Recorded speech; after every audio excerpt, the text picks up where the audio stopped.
that we're living in.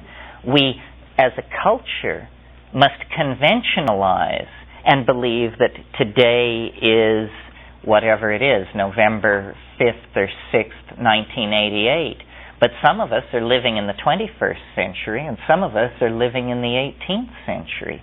And the goal, is to try and move all this forward. This is why it's funny, certain themes that have emerged in the Western mind are in fact very psychedelic, and one of them is the notion of progressivism, which is a pretty Western idea and quite psychedelic. It's the idea that things are getting better, or that things can get better. Most societies look backward toward a paradigm of a past paradise, and all effort is toward recovering this paradise. We're the only people who have this faith in progress, and it's quite strong in us, so strong that we barely question it. I remember the first time I was in Karachi, Pakistan. I was being hauled around the city in a rickshaw drawn by a guy with bare feet. I mean, it was a human-powered machine, and he spoke English, and we were scoring hash and this and that, so we got to know each other. And he said, in Pakistan, we understand what is wrong with the world. And I said, so what's wrong with the world? And he said, progress! That's what it is. We have to stop progress, which for me was quite a revelatory idea. This thing about time, though, is very interesting and operates on many different levels. Ultimately, I think what the psychedelic experience may be is a higher topological manifold of temporality. That the reason it is so puzzling and so familiar, so alien and so exalting, is that it is in fact mundane. It is in fact just us, but us sectioned through some higher spatial dimension.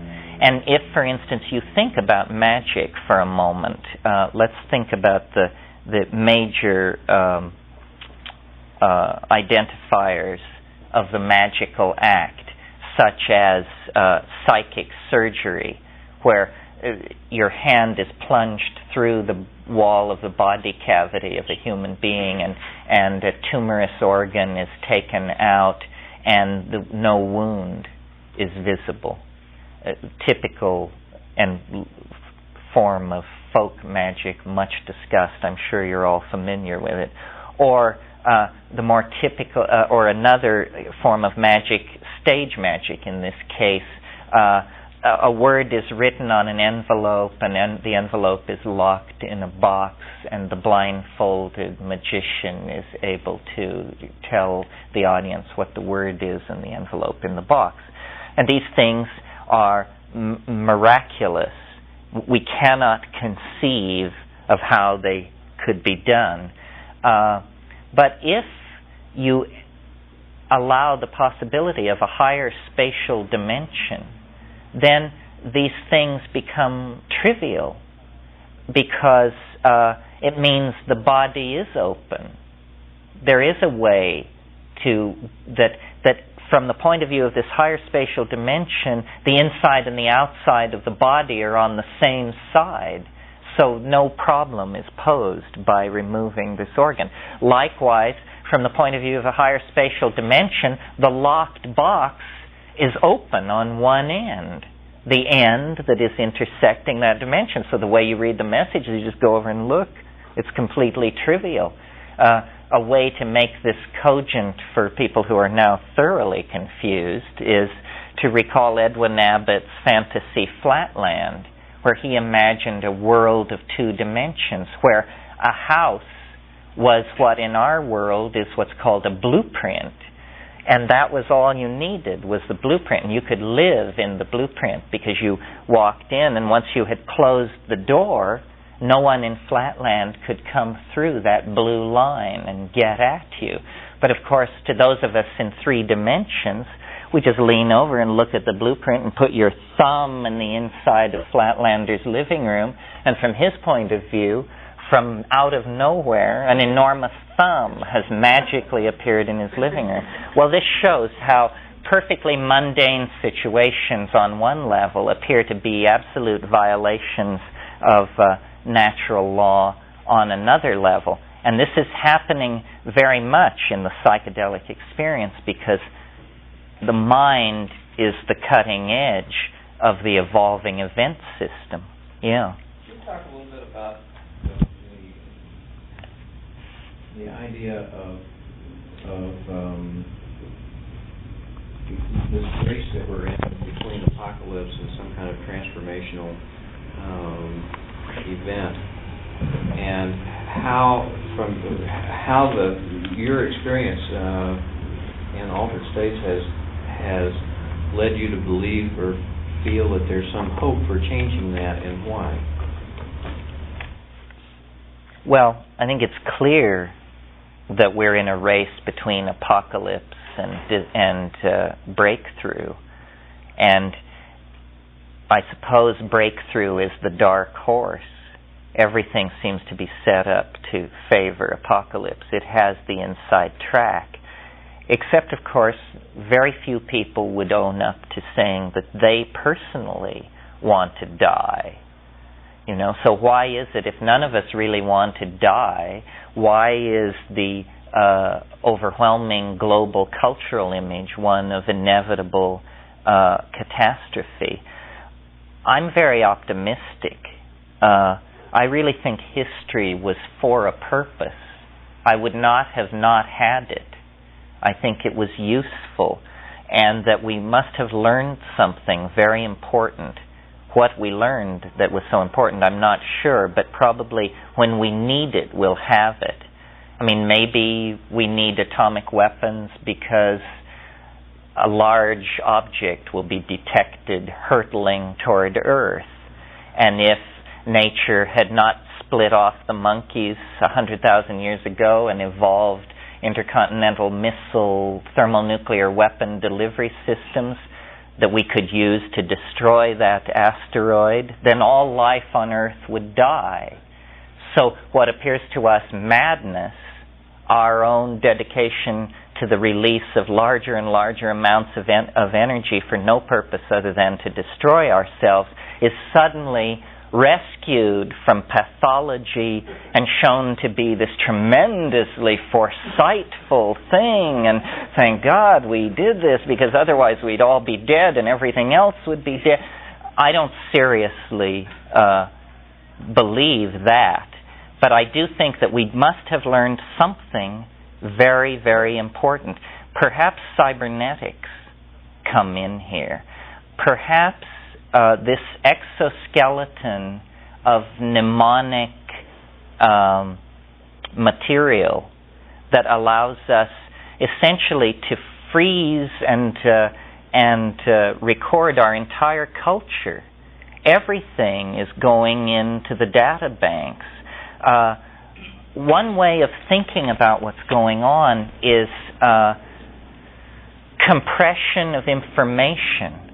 And history represents a compression of information magnitudes more accelerated than the evolution of life.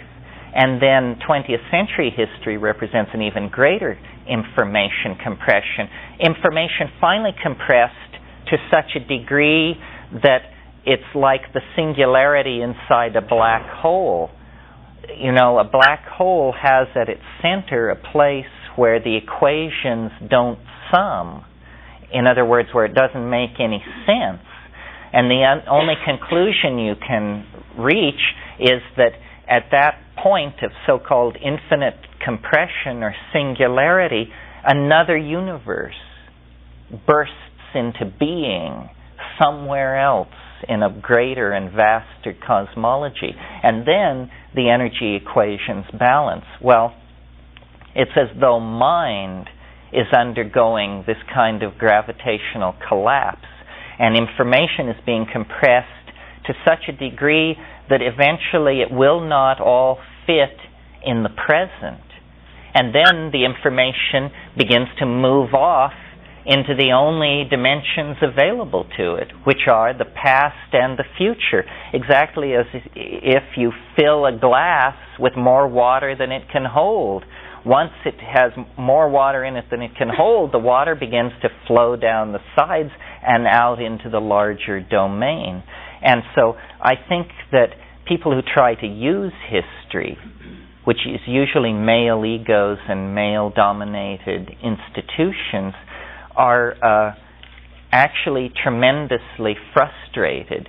We don't see it that way because to us it looks like they win every battle, because they win every election. But because they win every election, it is their job to manage the situation. It's a case of, you want it? Here it is.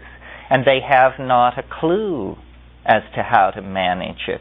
So their thing is all about the headaches of ownership, while our political point of view is pretty much about the headaches of disenfranchisement. But I think that there is some kind of event ahead of us in time, not far, on the order of 20 to 40 years, that is casting an enormous shadow back through the lower dimensional slice of being, which we call history, so that religions and mystical visions and the visions of revolutionary leaders are a response to flickering intimations of this transcendental object that is pulling intelligence out of the organic matrix of life on this planet in a process that is occupying 50 to 100,000 years. It's extremely unusual what's happening, and a process that creates a series of self-transforming bootstrap steps in a period of 100,000 years means it's a unique kind of phenomenon. There's never been anything like it on the planet. What it is leading toward is hard to say, but I know that its values are the values of life, connectedness, primacy of experience, and caring. And it is using the historical process to wire us all together in some way. Control mechanisms are spreading through the society at an enormous rate. You know, it's interesting, one of the horror fantasies of the 1950s, which was when, you know, this conservative, straight, crew-cut point of view was really at its height. One of the fears of the future that people would just toss off offhandedly was,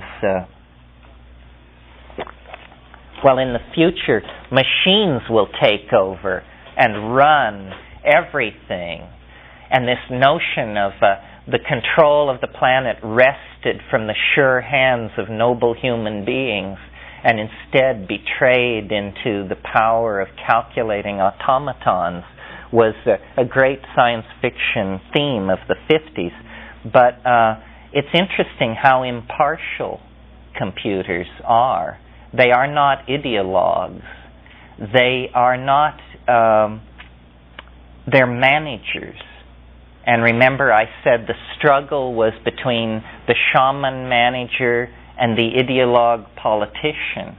And so I think the cybernetic matrix is a tremendous tool for feminizing and radicalizing and psychedelicizing the social matrix. I see computers as entirely feminine. I mean, people have a reaction to this because they think that because men spend a lot of time around them and seem obsessed with them, that somehow it isn't feminine. But men have always been obsessed with the feminine. I mean, I think it was D.H. Lawrence who said what life is really about is men keeping women from ever suspecting how truly obsessed we are by them. So I think that this linking together, feminizing, cybernetic thing is part of the anticipation of this object at the end of time. What seems to be happening is we're all flowing together. I mean, we keep talking about unity, globalism, completion. Well, you better, you're going to get what you ordered. And I think what it means is probably the dear individual, which, don't be fooled, is a soft description of the male ego run rampant. The democratic individual, the citizen, this notion is in fair peril to be replaced by the person, which is a much more nubbly kind of concept. The person is not an interchangeable part. The citizen is. The citizen is a model of society based on the Industrial Revolution of the 18th century, but the person is a harking back to a pre-print model, and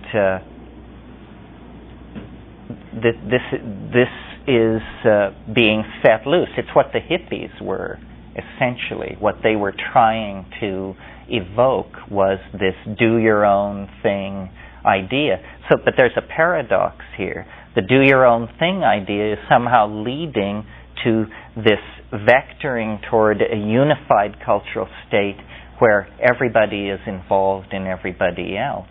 It's all right that it's paradoxical because there's no reason that it should be reasonable. Yeah. I wonder if you could address the difference between the LSD experience and mushroom experience, if there is a difference, and also your feelings about marijuana as an altered state.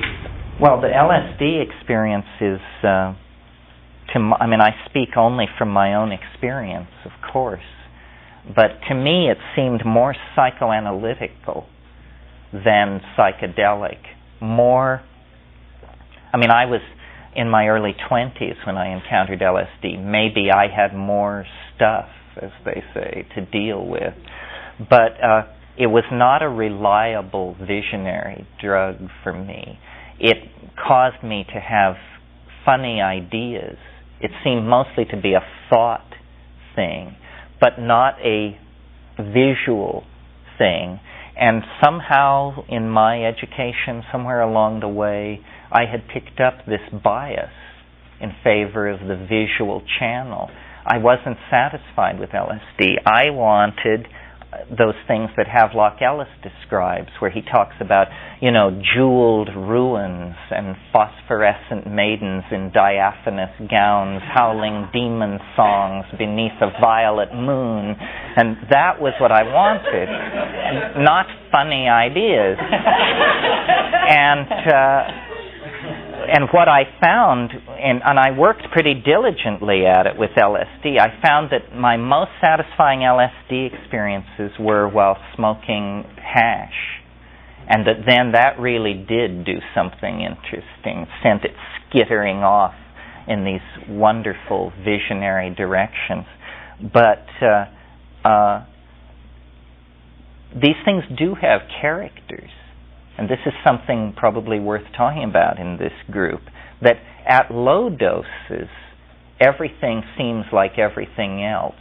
In other words, a little mescaline, a tiny amount of LSD, a little bit of MDMA, a tiny tad of psilocybin. All of these things simply register as wired, arousal, eager to hear what's being said and follow the thread of the argument, and just absolutely fascinated by what's going on, no matter what's going on.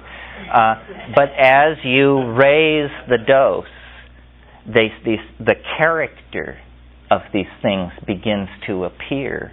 And, for instance, psilocybin is, to my mind, in many ways the most anomalous. Because, number one, this thing about how it speaks it does speak, and none of the others do. I mean, the others you may occasionally, in years of fiddling, get a sentence or two, but the mushroom just is voluble. It just comes on and raves, and sometimes you even, and people have said to me, it really does rave. I mean, it's not a calm, it's not a go with the flow rap. It's rap about planetary destiny and the next 10 million years and the last 10 million years, and it's this trumpet blast, Cecil B. DeMille, hyper, real like that. Well, then something like ayahuasca, which is this thing these shamans use in the Amazon basin that's based on DMT and monoamine oxidase inhibitors, you take that and it's about the rivers and the jungle and these people and their humility and dignity and your humility and dignity and the earth and plants and life and water and sunlight, and it's this totally earthbound, terrestrial, life-affirming thing. And it does not speak, but it's an eye, and its language is visual. And it, after an ayahuasca trip, you just feel like your eyes are literally bulging out of your head. I mean, you've spent 6 hours looking, just not really doing anything else but looking. Well, then something like Datura has this watery, magical, forgetful, kind of witchy, occult quality. It's, shadows, and a peculiar quality of erosion of your own attention, so that, no matter who you are, you find yourself wandering through empty colonnades and under a sky pregnant with the possibility of rain. I mean, it's this strange De Chirico-esque kind of landscape. DMT has another quality. It seems to convey you into just a world of utter outrage, where all linguistic, sensory, and analytical machinery is just brought to a screeching halt. So it's important to learn what you like and to learn what you can put up with. Someone at a recent weekend who takes mushrooms quite religiously and quite regularly, and I said, does it ever get easier? And he said, no, it never gets easier. Each time what I pray as I go into it is, please let me be able to stand a little bit more. Because, finally it is the real mystery. So the only way your relationship to it can end is by you averting your gaze. Because no human being can gaze into it endlessly, because it is, it is what it says it is. It is the other. I was groping for the Hebrew, but not finding it. Yes. Yeah.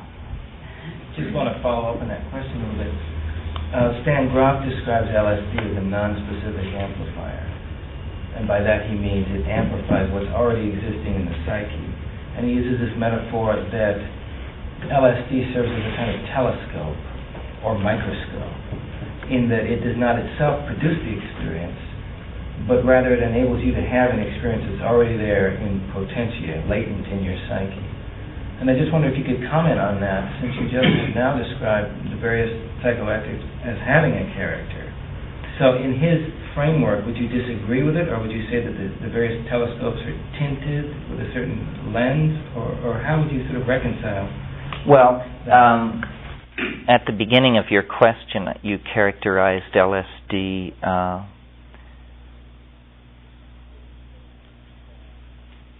it's that it is a non-specific amplifier, but of the contents of the personal unconscious and the sensorium.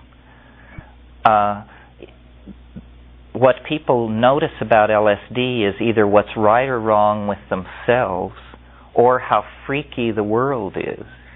You know, a bug, a drop of water, it can be anything. But you discover the strangest things on LSD, and they're real things.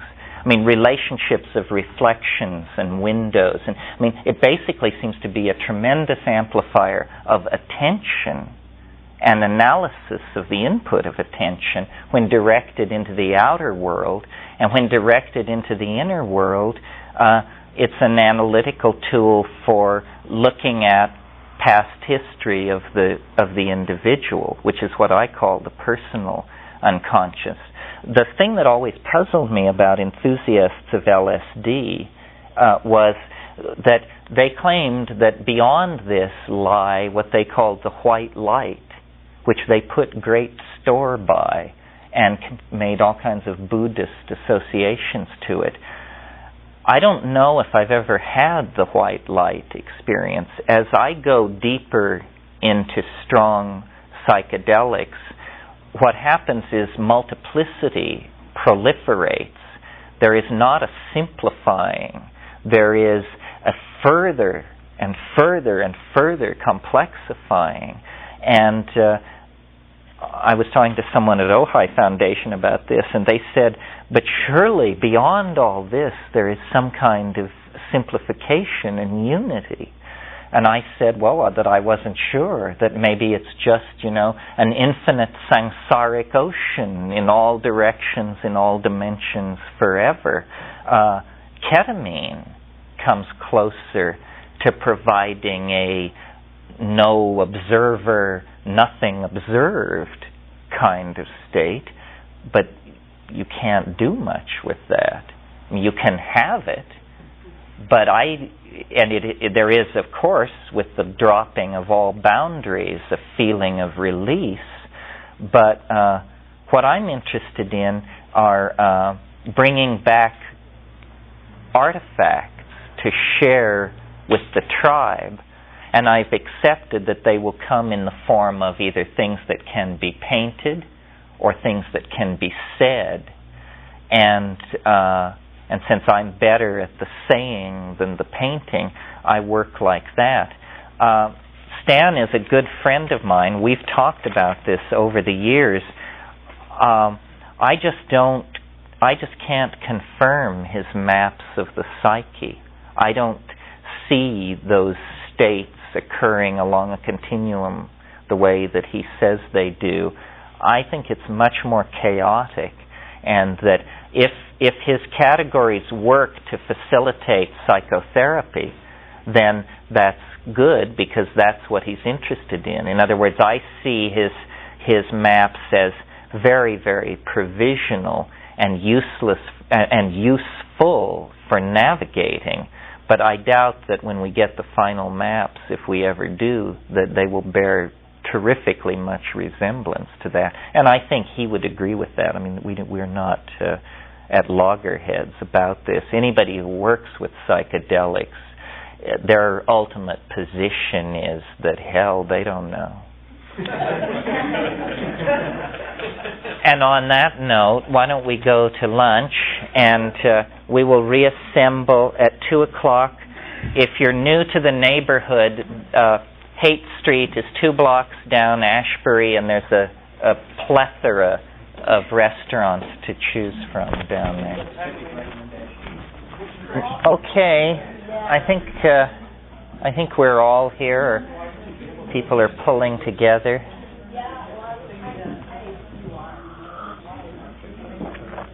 So we'll talk for an hour or so, and then we'll break, and then we'll go to 4.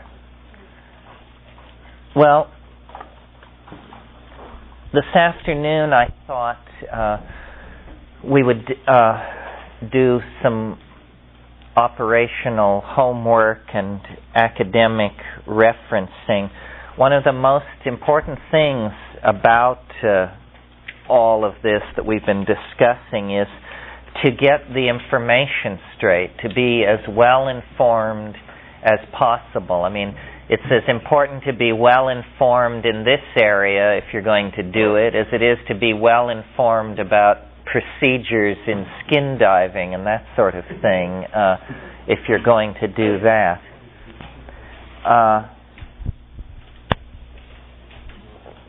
Does that make you happy? No, we're okay. Before I talk about that, why don't you introduce yourself?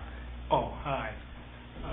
My name is Stephen, and I met you at Ralph's wedding. Right, I remember. Yeah, and we have a mutual friend, Dr. Marsden, who told me about some of his experiences.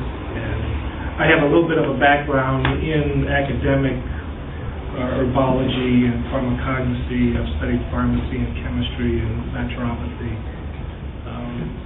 So I've had a long-standing interest in pharmaceuticals and the biochemistry of the brain. But due to my paranoia of my professional license, I let it control me until about 6 months ago when I was in Sedona and started to commune with the goddess in the rocks, and she said, "Go for the mushroom."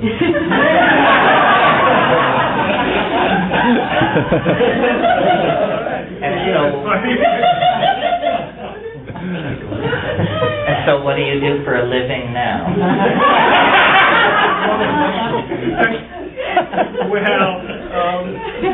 I basically did not tell the Department of Defense that I'm employed with about these experiences. I'm the Director of Pharmacy Services for the military at Ford and the city of Monterey. So you have... Welcome. Maybe you should tell them. I don't think. No. I'm not ready for it. No. Maybe you could spike their punch or something. Well, boring from within is always an effective strategy, maybe the only effective strategy when you're as few in numbers as we are. Well, welcome. I'm sure that whatever we said that you missed will be said again and is on tape. Okay, well, what I thought I'd do at the beginning of this afternoon today, apropos of this idea that people should inform themselves about what's going on, because though you can't find out everything, you can find out a lot more than most people know. And it's amazing to me the number of people who would pay a couple of $100 to come to a weekend with a person like myself to learn about psychedelics, when a couple of $100 would get you quite far in a bookstore, and the public library is a marvelous resource for this stuff. So I hauled some titles off my own bookshelf, and I'll go through them. This is by no means all. I just simply chose books that I thought were either important to the field or I felt would be fairly easy for someone to obtain if they wanted to look into these matters. This one, some of you may know, this is probably the easiest to obtain and the most compendious. It's Plants of the Gods by Richard Evans Schultes, who's Professor Emeritus of Botany at Harvard. And this is basically the distillation of his life's work. It's filled with pictures. It has all kinds of information arranged in this kind of table form where you can look up a plant, get a notion of what it looks like, what family it belongs to, what its chemical constituents are, and so forth. And it has a very good bibliography and a chemical appendix. So this is around and highly recommended. If you want to go slightly deeper than that book goes, this is the academic version of the same book.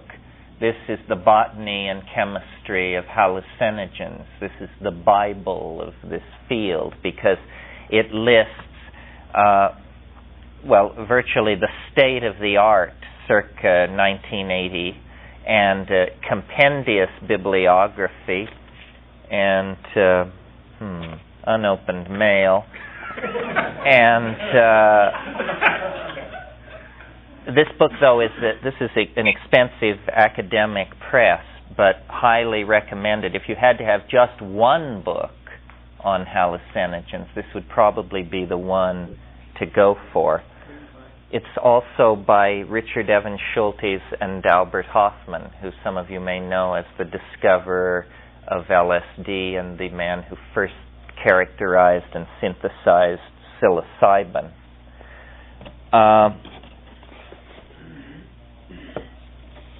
From a slightly more countercultural point of view, the revised edition of the Psychedelics Encyclopedia by Peter Stafford, who some of you may know. And again, this is an effort to be compendious. No one of these books should be taken as gospel. I mean, you want to get it from several different sources before you conclude any given fact is true. But this book is published by Tarcher in L.A. I think this is a fairly easily obtained book. Is that the newest? I did talk to him at the Transpersonal Conference, and he said he was coming out with a revised edition. That'll be, this is the second edition, and he's going to do a third edition. Yeah. And he's very good about keeping up on the literature and following it through. This is an interesting book. Peter Stafford. Then, for those of you who are more inclined to pharmacology and neurophysiology and that sort of thing, this is a fairly hard book to obtain, but in a way it's never been surpassed. This book is called The Hallucinogens by Hoffer and Osmond. And there was never a revised edition after 1965. Discusses a lot about LSD and psychotherapy, and also has all kinds of strange information that was never again mentioned in the literature, that was just sort of dropped out. So you can read here about, for instance, the hallucinogen dimethyl sulfoxide, where you drink 8 fluid ounces a day for 5 successive days, and then the onset of hallucinations begin that are supposedly quite spectacular. It's just that the notion of drinking 8 fluid ounces of this bizarre chemical compound is not too appetizing. I doubt it. I think you probably have to have a scientific book searcher hunt this one down for you. Hoffer and Osmond, the hallucinogens. And then for sort of the state of the art, in a simple one in one book, is Solomon H. Snyder's book, Drugs and the Brain. And it doesn't simply address hallucinogens. It talks about all kinds of drugs, but explains the mechanism of drug activity, the notion of the lock and key activity of the drug molecule to the synaptic cleft, and it gives you a short basic course in neurology. And Saul Snyder is one of the giants of psychopharmacology, Nobel Prize winner, so forth and so on. So, Drugs and the Brain by Solomon Snyder. Let's see here. Here's another book, somewhat on the line of Snyder's book. This is one of the most recent books written on hallucinogens. It's by the editor is Barry Jacobs. Hallucinogens, Neurochemical, Behavioral, and Clinical Perspectives. And as my brother said, all of the uninteresting perspectives are covered here very thoroughly and in detail. And what these books are good for, besides whatever they say, is that they contain excellent bibliography. So tracing a particular problem, you go to these books and then they direct you to the journal articles that give you what you want to know. Most of the literature of psychopharmacology is in journals, which you will never, as a layman, encounter unless you go to medical libraries and attempt to see these things. Things like Lloydia and, Acta Neurologica and all of this, the Journal of Psychopharmacology and this sort of thing. But you can be directed to the, some of these journals cost as much as $200 and $300 a year to subscribe to. So if you don't want to do that, the bibliography directs you to the articles you need, and you just go to the med library and Xerox them out.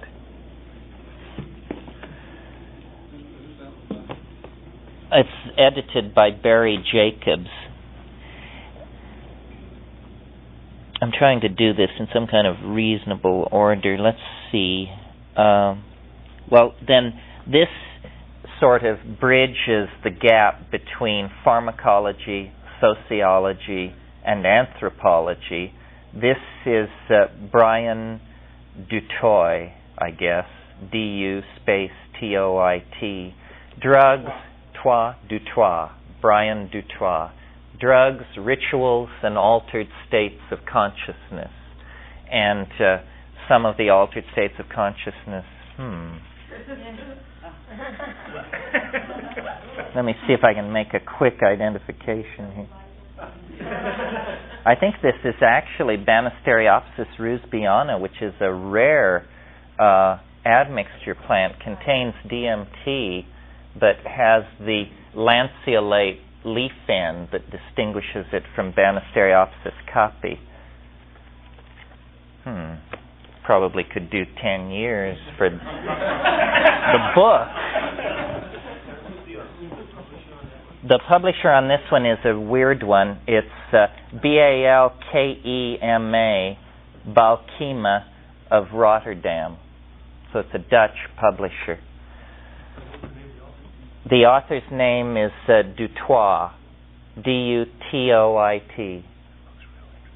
Yeah, this is a good one. And so then, sort of moving out of the realm of pharmacology and psychology and into the specifically anthropological stuff, this is one that a number of various contributors. Alternate States of Consciousness, Multiple Perspectives on the Study of Consciousness, edited by Norman Zinberg of Harvard. And this deals not only with shamanic drug usage, but heroin, the heroin subculture, and a number of different things. Urban drug cultures are discussed as well. Mostly a sociological perspective here. Zinberg. And then moving into the more specifically anthropological stuff, in what order? Let's see. Well, here's my favorite one. Before he got into drumming, Michael Harner edited this book, Hallucinogens and Shamanism, Oxford University Press, available in print, in paper. And a number of writers contributed to this. There are about 3 articles on ayahuasca that you just will not find anywhere else. 4 articles. Articles on peyote. A wonderful article by Henry Munn called The Mushrooms of Language. Just a classic article on mushrooms. So this I highly recommend. No, Hallucinogens and Shamanism. Is there a book a bookstore in the Bay Area that possibly might have most of these?